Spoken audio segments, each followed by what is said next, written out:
নমস্কার, আমি তোমাদের জয়দেব শাস্ত্রী। দোলযাত্রার কিছু কথা বলবো আজকে। দোলযাত্রা যা হোলি নামেও পরিচিত, বসন্ত ঋতুর একটি বিশেষ উৎসব। এটি মূলত বৈষ্ণব সম্প্রদায়ের মধ্যে অত্যন্ত জনপ্রিয়, তবে হিন্দু ধর্মের অন্যান্য অনুসারীরাও এই উৎসব পালন করে। দোলযাত্রার পৌরাণিক কাহিনী অনেকে জানতে ইচ্ছা করে, বলি আজকে। প্রহ্লাদ ও হোলিকা। দোলযাত্রার প্রধান পৌরাণিক কাহিনী বিষ্ণু ভক্ত প্রহ্লাদ এবং তার রাক্ষস রাজা পিতা হিরণ্যকাশ্যপ সাথে সম্পর্কিত। হিরণ্যকশিপু চেয়েছিল যে তার পুত্র প্রহ্লাদ কেবল তাকে পুজো করুক, কিন্তু প্রহ্লাদ নির্ভীকভাবে বিষ্ণুর উপাসনা চালিয়ে যায়। রাজা তাকে হত্যা করার জন্য বহুবার চেষ্টা করলেও ব্যর্থ হন। অবশেষে হিরণ্যকশিপু তার বোন হোলিকাকে প্রহ্লাদকে আগুনে পুড়িয়ে মারার আদেশ দেয়। হোলিকার কাছে একটি বিশেষ আশীর্বাদ ছিল যা তাকে আগুনে না পোড়ার ক্ষমতা দিত, কিন্তু প্রহ্লাদ তার নিষ্কলুষ বিশ্বাসের কারণে বেঁচে যায় আর হোলিকা আগুনে পুড়ে মারা যায়। এই ঘটনাকে স্মরণ করে হোলির আগের দিন হোলিকা দহন বা চাচর পূজা করা হয়, যেখানে আগুন জ্বালিয়ে হোলিকার পরাজয় উদযাপন করা হয়। এবার বলি রাধা কৃষ্ণের লীলা। দোল যাত্রা শ্রীকৃষ্ণ ও রাধার অনন্য প্রেম লীলার সাথেও সম্পর্কিত।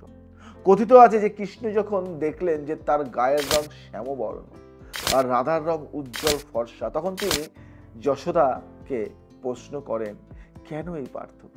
যশোদা মজা করে বলেছিলেন তিনি চাইলে রাধার গায়ের রং মেখে দিতে পারেন। এই থেকেই দোলযাত্রার রং খেলা শুরু। দোলযাত্রার ভালো দিকও আছে যেমন, মন্দ দিকও আছে তেমন। এবার আমি ভালো দিকটা বলবো আগে, তারপরে মন্দ দিক বলি। ভালো দিক কি? আনন্দ ও সৌহার্দ্য। দোল হিন্দুদের মধ্যে পারস্পরিক সম্প্রীতি বৃদ্ধি করে। আধ্যাত্মিক দিক, ভক্তি ও উৎসর্গের মাধ্যম হয়ে ওঠে। পরিবেশগত দিক, বসন্ত উৎসবের কারণে এটি নতুন ফসলের আগমনকে চিহ্নিত করে। খারাপ দিকগুলি বলি। অতিরিক্ত রং ব্যবহার, কৃত্রিম ও রাসায়নিক রং ব্যবহারে ত্বকের জন্য ক্ষতিকর হতে পারে। অপসংস্কৃত, কখনো কখনো অশোভন আচরণ ও মদ্যপান এই পবিত্র উৎসবকে কলুষিত করে।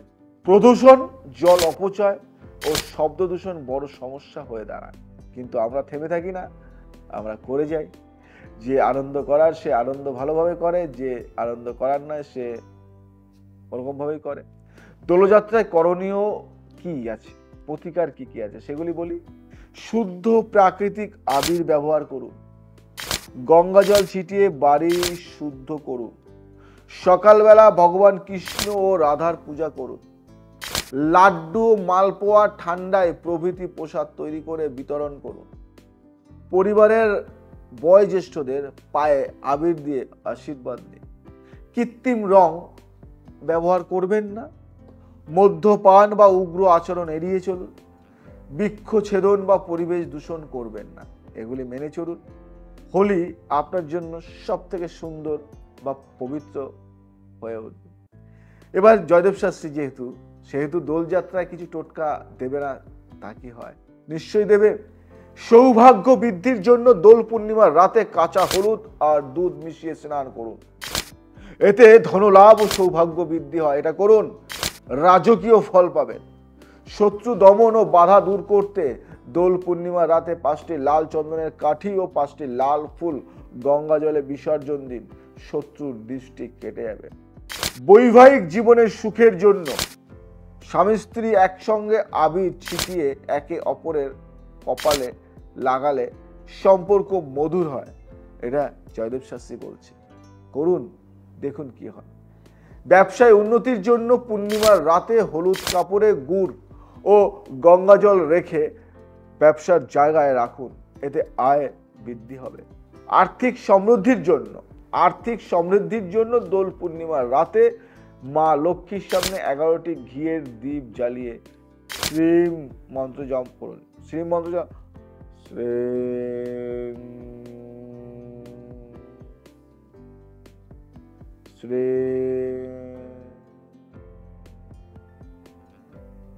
জাস্ট এই টোনে মন্ত্রটা করুন।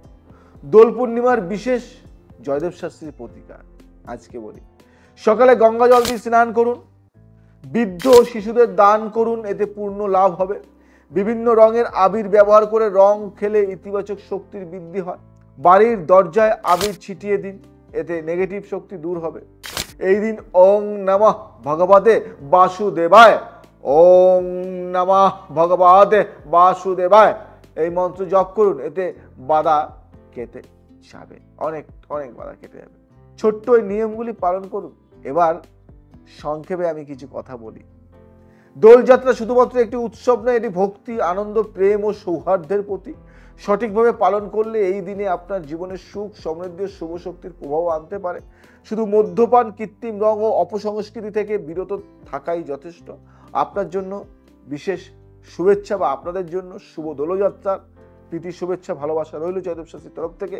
আপনারা ভালো থাকুন, ভালো করে দোল যাত্রা উপভোগ করুন এবং ভালো করে আবির খেলায় মেতে উঠুন এবং সবার সাথে সৌহার্দ্য বা সবার সাথে একটা ভ্রাতৃত্ব, সবার সাথে একটা প্রেম ভালোবাসা নিয়ে এই দিনটি বা এই বছরটি কাটান। ভালো থাকবেন, সুখে থাকবেন, সবাইকে ভালো রাখবেন। আজ আসি, আবার আসবো নতুন কিছু নিয়ে। জয় শ্রী ঠাকুর রামকৃষ্ণ।